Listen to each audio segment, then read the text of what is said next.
go ahead and get started at top of the hour. And my name is Saul Klein. I'm here with one of my business partners for many years, John Riley. John's a retired attorney. I'm the CEO of the San Diego Multiple Listing Service, and John and I have been around technology and real estate for many years. And so Tristan is usually with us. Tristan's not here today.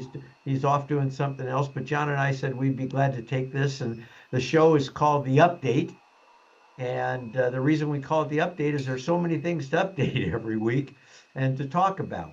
And so the first thing we want to do is talk a little bit about all the litigation that's taking place, because as you know, there is a lot of litigation. There's a lot of misunderstanding, lack of understanding about the litigation and the different cases, what they might do to the industry, to your practice as a real estate professional. How might these things affect you? And while we're not here to give you legal advice, we certainly have been paying a lot of attention to this over the last few years. Actually, it goes back for us, it goes back decades of following these cases. So, John, November 26th was a big date, and we should talk just a little bit about the Sitzer-Burnett final judgment and decision by the judge to move that case forward. So why don't we start with our legal update? Take it away.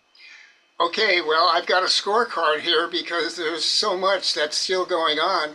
We did have the final approval of the settlement, but now they're into an appeal process, so we don't know how long that's going to take.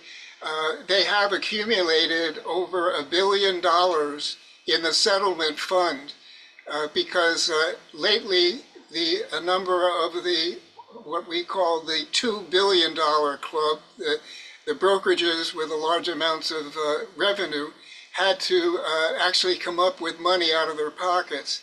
So it's up to over $1 billion. So John, let me do a little summary, right? So the Sitzer-Burnett, this is an antitrust civil action, class action, and it is really had to do first with Merrill in Illinois, and then the case first to go to trial was in Missouri, and the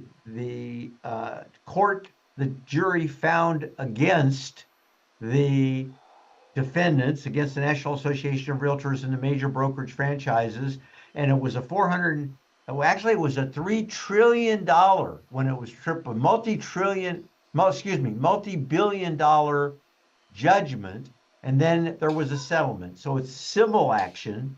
It's not the government, it's not the DOJ, it was a civil action, and we had this date we had to be ready as multiple listing services and as brokers, and that was in August, and everybody got ready. There were two major issues. One was you had to remove compensation from the MLS, where the MLS could no longer be an offer of compensation. And the second one was before you take a buyer out and show them property or tour property, you need to have a written contract. August, we had to be ready as brokerages and MLSs. And then this thing was supposed to be finalized on November 26th, and the judge allowed it to go forward. And that was a big day for the attorneys because that's when they could get paid their hundreds of millions of dollars in fees. And now over 300 million. Over 300 million in fees to the attorneys. So they like that. It was payday. That was November 26th. But that wasn't the end of it, because now entities and people are appealing the finalization of this, right? They are, and actually the attorneys are still appealing another one in which EXP Realty was, they got away with paying only $34 million in the settlement. So this is being challenged by the plaintiff's attorneys that they didn't pay enough money into that fund yet. So we'll have to see where that one goes. And you know, 2 days before the final judgment, the Department of Justice filed a statement of interest where they came in and they said, you know, we've gone over the settlement and it hasn't quite gone far enough. they challenged the whole idea of the touring agreement. And they were saying that, really, we should be waiting until submission of the buyer's offer. That would be the time to deal with the offer of compensation. They also reviewed a lot of the contracts of associations, and there's a school of thought that it could be an antitrust violation if a committee of an association gathers together with the competitors and they come up with a form for the contracts. And so what the trend I'm starting to see is some of the brokerage companies are now creating their own forms. And especially, for example, the listing form. So let's summarize this real, John. So what you had is you had this case, two major things. The MLS is no longer an offer of compensation. And if you're going to take a buyer out and show them property, you have to have a contract. That was finalized, but people say some people who would find themselves in the class that would be entitled to some of this money said that some parties didn't have to pay enough money, so it's being appealed. At the same time, 2 days prior to November 26th, the Department of Justice stepped forward, published a 4-page statement of interest that said basically, you're going in the right direction. We like the fact that you removed the offer of compensation from the MLS, but we don't think it went far enough. So this leads us to believe that the Department of Justice, also with what they said in the MLS PIN case a year or so ago, they don't like offers of compensation anywhere. The DOJ doesn't want offers of compensation coming from the seller anywhere. And you will read that if you read this 5-page statement of interest in the Sitzer-Burnett case. And they also came out and said, and this is critical for everybody practicing real estate today, because we're also deathly afraid of antitrust, or at least we used to be.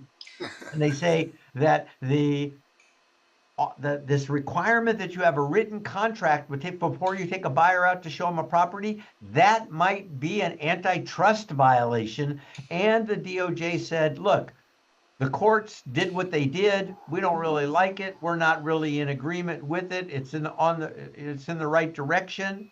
And if you require buyers to sign contracts, you might find later that we, the United States of America, the Department of Justice, we might say that that's an antitrust violation. So you might be in compliance with the settlement, but also in violation of antitrust. And I don't care how good your attorneys are, nobody can tell you what is going to happen about this. We're waiting for the Department of Justice to come back and give us a little clarity about why they feel requiring that a buyer have a contract before you have a contract with a buyer before you show them property. Why might that be a violation of antitrust? Because most of the agents and brokers we know don't want to intentionally violate the law. But right now, we're kind of up in the air. Now, there are two cases that they state in this statement of interest that, John, you and I haven't reviewed that might give us a little bit of insight into why the Department of Justice is thinking that the current settlement requiring a touring agreement or a buyer-broker agreement might be violations of the antitrust law. So we don't have the answer for you. We're just telling you we're not out of the woods yet. Compliance with the settlement does not mean, and the DOJ goes out of their way to tell you this in their statement of interest, does not mean that you're not violating the antitrust laws. So that's the Sitzer-Burnett summary. Before we move on to the next one, John, you want to add anything? Just the fact that I've also seen some distaste from the Department of Justice with respect to the exception of the settlement allowing off-MLS offers of compensation. Remember, Saul, you just said that the DOJ doesn't like any offer of compensation prior to the buyer's offer, and I think that that's an attack on the off-MLS. Well, absolutely, no doubt about it. We say that the MLS is no longer an offer of compensation, although some people try to disguise this thing with using the word concession. That's another conversation that we won't have today.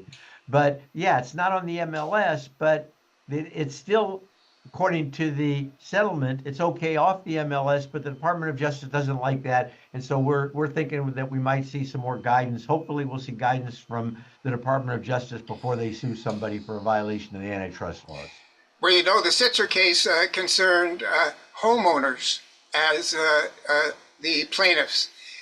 There's now a whole slew of cases in which buyers are being the plaintiffs, going after the industry for its antitrust behavior that has caused them injury, you know, thinking that they have been paying too much for the property based on the conspiracy involved in the industry.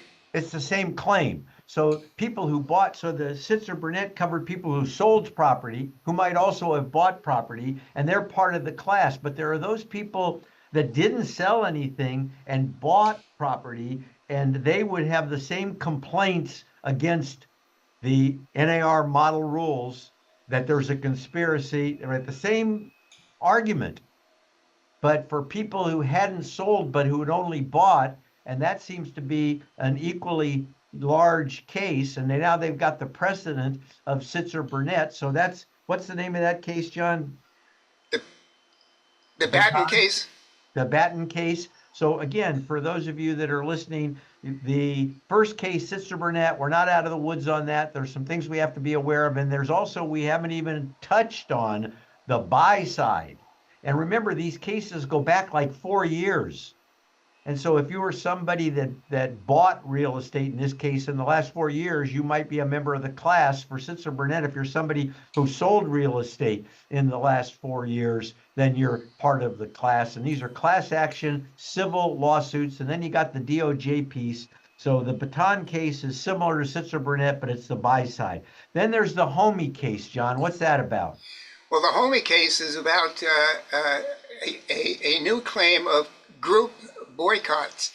And group boycotts, it involves a conspiracy. This was a Utah case, and the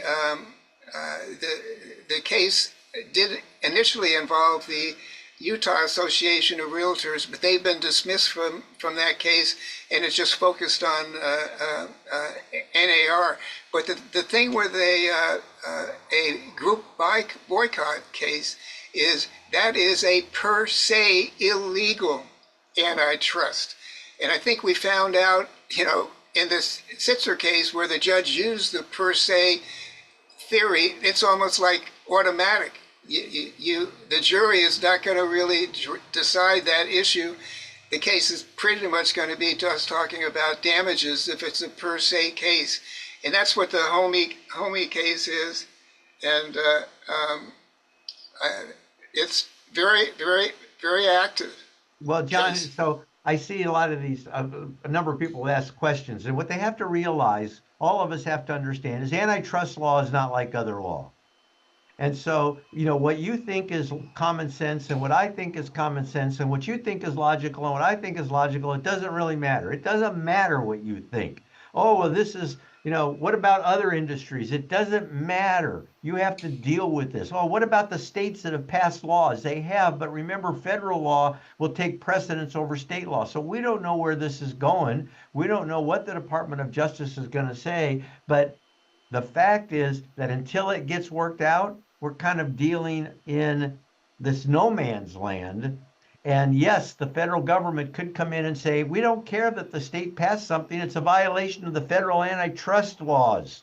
And so whatever the states have passed, some of them might be okay, some of them might not. They haven't given us clarity yet, the Department of Justice. So what about other professions? Well, this is not other professions. This is real estate. The Department of Justice has been after the real estate industry for 60, 70 years now.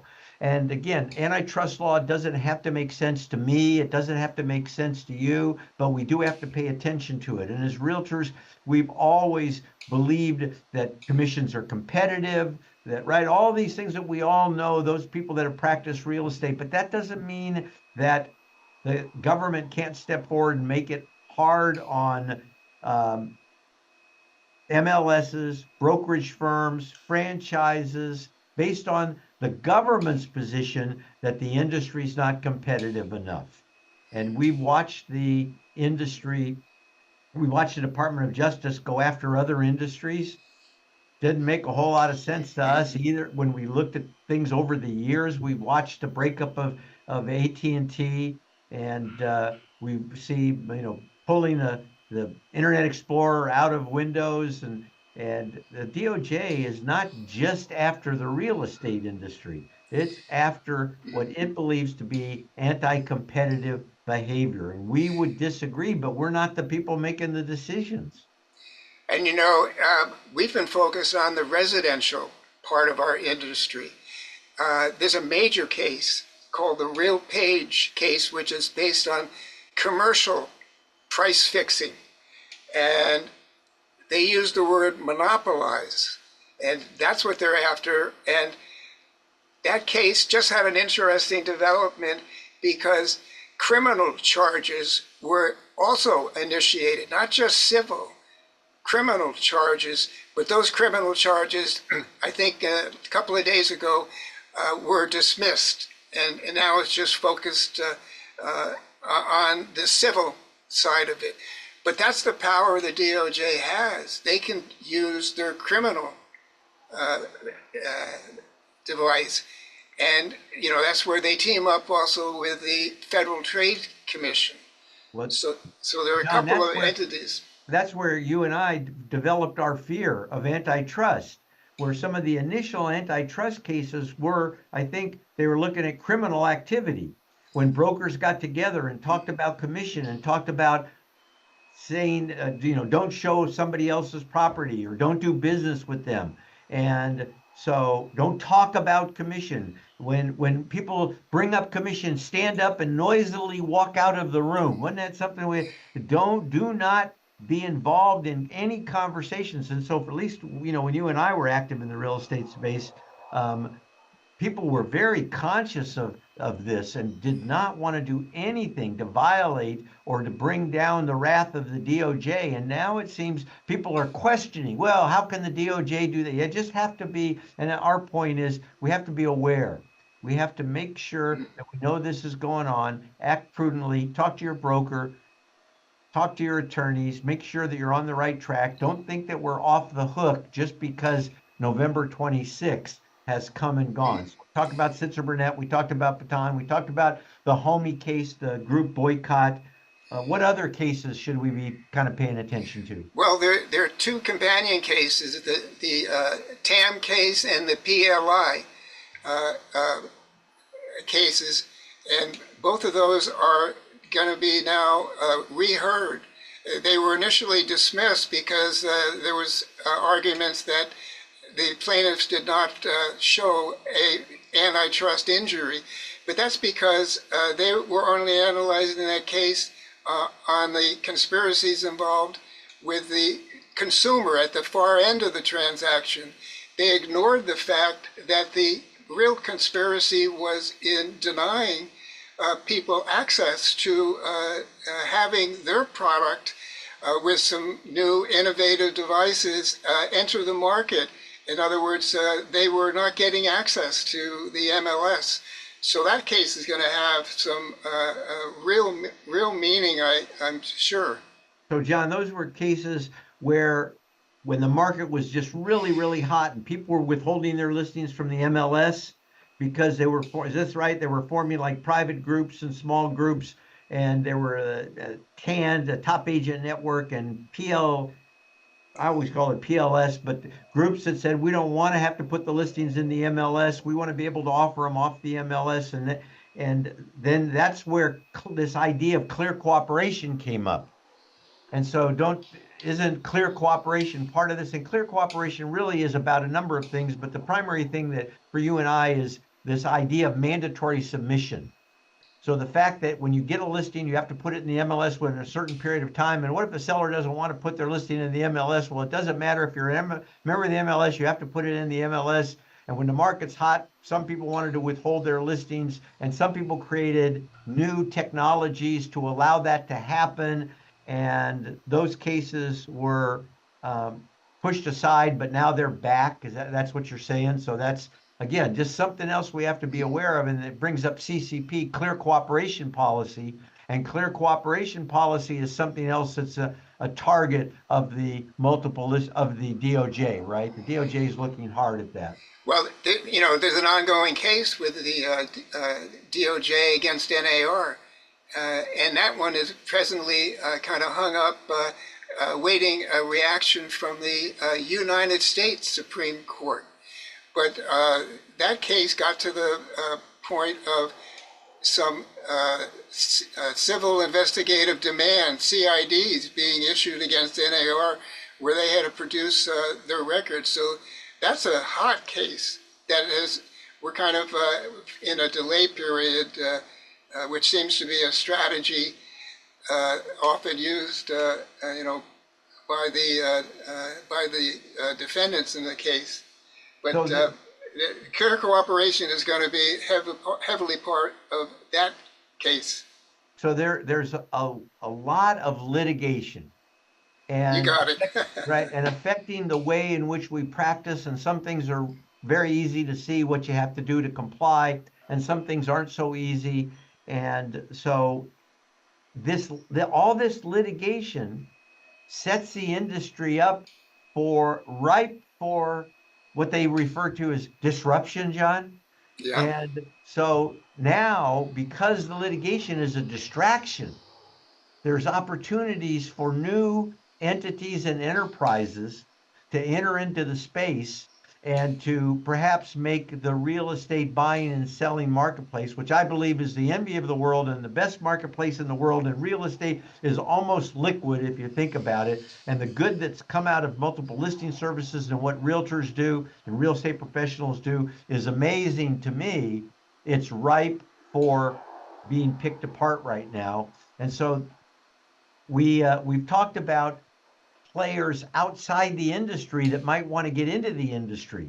So real estate is a huge industry, and it's so big that some of the big corporate players want to be involved or might want to be involved. And when you're a big corporate player, I'll pick on Amazon. When you're a giant company, if you're going to dedicate your resources to a new business venture, typically that venture has to be big enough to warrant utilizing your resources, or you won't pay any attention. You'll go on to something else. Real estate is big enough for the big corporations to look at the real estate market and say, we want a piece of that.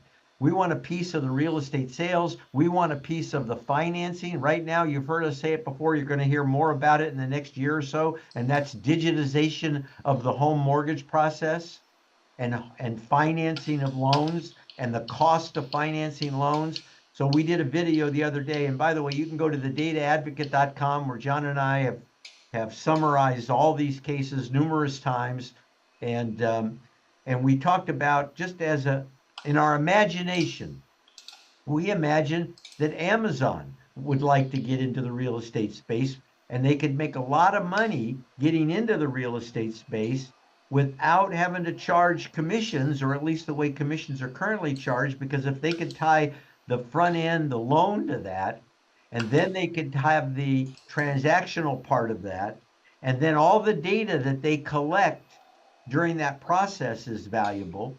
And then to be able to sell refrigerators and stoves and carpet and all the other things that people buy when they buy a house, very, very valuable for Amazon to build that database. So what happens if Amazon decides to get into the real estate business? What happens if Google decides to get into the real? And I know people say, well, you'll never replace the human being in the real estate transaction. And John, you and I were guilty of that for many years.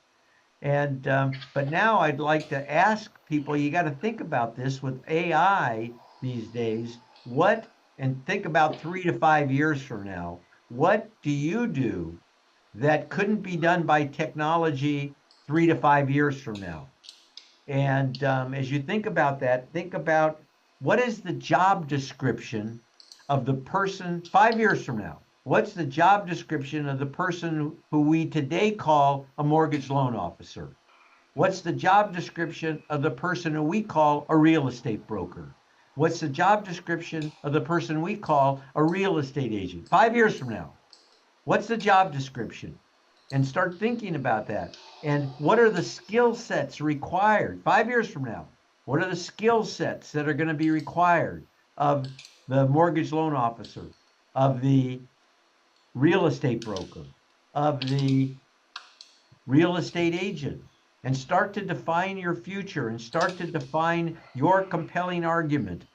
And I always ask, why would you hire you? And not only why would you hire you, what do you bring to the table, but why would you hire you 5 years from now as technology continues to creep in and do things that we used to require a human being to do?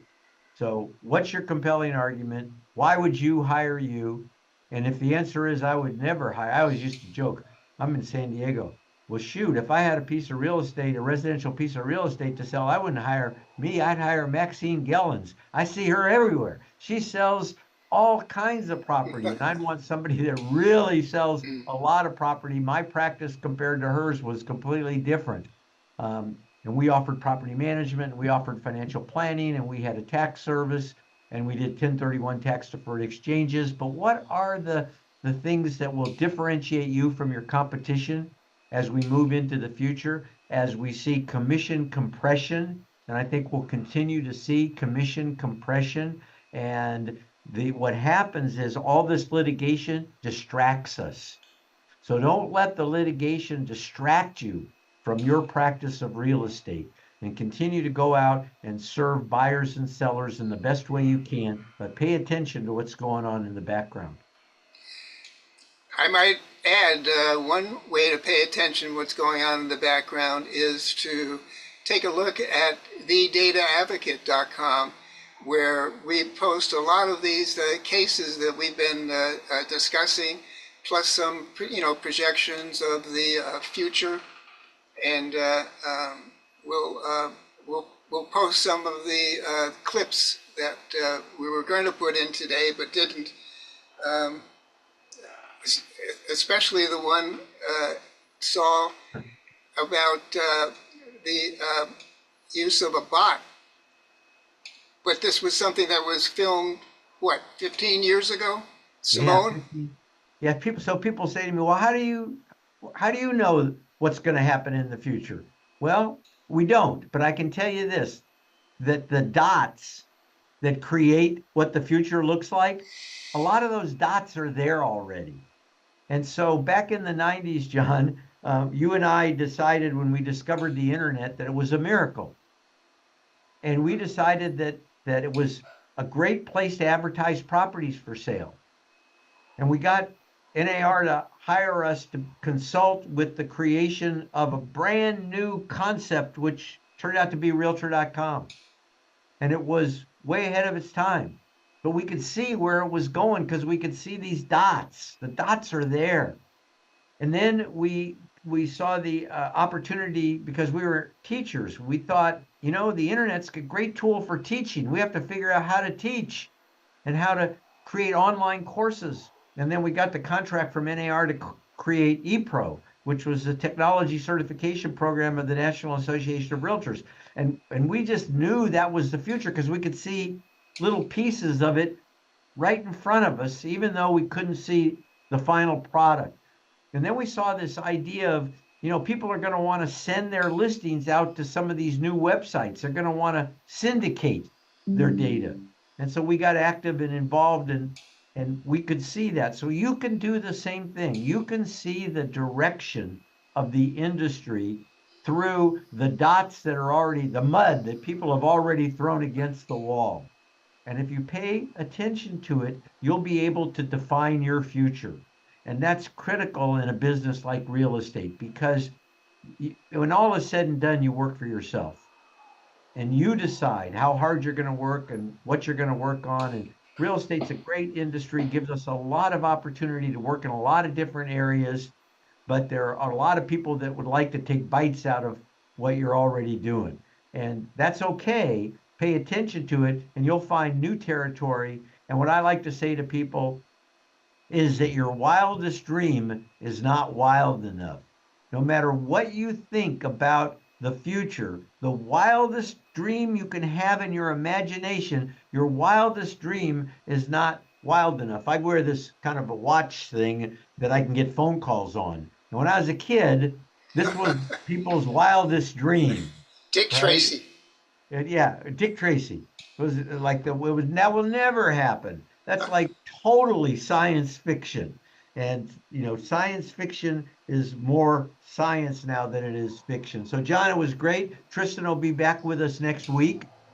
And thank you everybody for tuning in. The dataadvocate.com is where we publish just about everything that we write and that we speak about. And it was great having you. So thank you very much. Thank you as well.